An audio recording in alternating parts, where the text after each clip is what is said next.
Peut-être à venir, on verra. Il se trouve qu'aujourd'hui, la défense a progressé, les banques ont reculé. Ce sont les deux secteurs qui progressent le plus à Paris depuis le début de l'année. Aujourd'hui, la défense a continué de monter, avec un record d'ailleurs pour Thales, nouveau plus haut historique en clôture, alors que les banques ont reculé. Voilà, on sent que sur les banques, peut-être, il y a une forme d'essoufflement.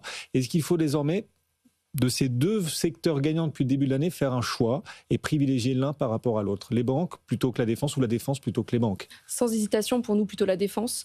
Et d'ailleurs, les annonces hier du secrétaire général de l'OTAN qui a annoncé pour la première fois, qui a commencé à verbaliser les attentes. On a le prochain sommet, le mois prochain, le sommet de l'OTAN. Et les premières cibles en fait, attendues de dépenses pour la défense en pourcentage du PIB. 5% du PIB, c'est l'objectif. Ça, on n'avait jamais entendu. Pour l'instant, on était à 3,5 au plus haut. Et aujourd'hui, l'Europe annonce un achat commun dans la défense de plus de 100 milliards d'euros également. C'est ça. Et sachant que pour vous ayez un ordre d'esprit, aujourd'hui, il y a seulement 23 nations sur les 32 de l'OTAN qui atteignent l'objectif de 2%. Donc c'est une visibilité colossale que nous avons à avoir.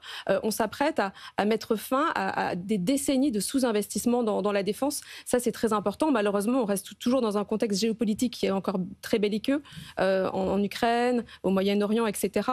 Et puis, il y a quelque chose d'intéressant aussi, c'est que d'un point de vue boursier, à notre sens, il y a encore de l'élan. Alors évidemment, parce qu'on a cette visibilité sur le long terme, mais tout le monde n'a pas participé au rallye. Et d'ailleurs, hier, c'était intéressant, c'est que la BaFin, l'autorité des marchés allemands, a indiqué qu'elle souhaitait vraiment que les fonds d'investissement qui ont des critères de ESG, donc, qui aujourd'hui excluent un investissement dans la défense, puissent investir. Donc pour nous, il y a quand même une manne qui va arriver encore. Il y en a encore qui ont été laissés et qui veulent participer à ce rallye-là pour des raisons réglementaires, qui n'ont pas pu investir dans la défense. Pour nous, c'est quand même des flux qui vont continuer à venir. Un chouchou dans ce secteur, quitte à en choisir, s'il n'en restait qu'un.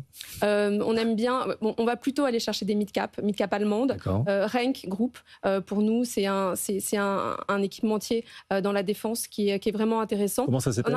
Renk, R-E-N-K. Et dans les Français, on peut parler d'Exosens aussi, ancien Photonis, qui est leader dans toutes les technologies de vision nocturne. Ils sont en train de s'implanter sur le marché américain à horizon 2027.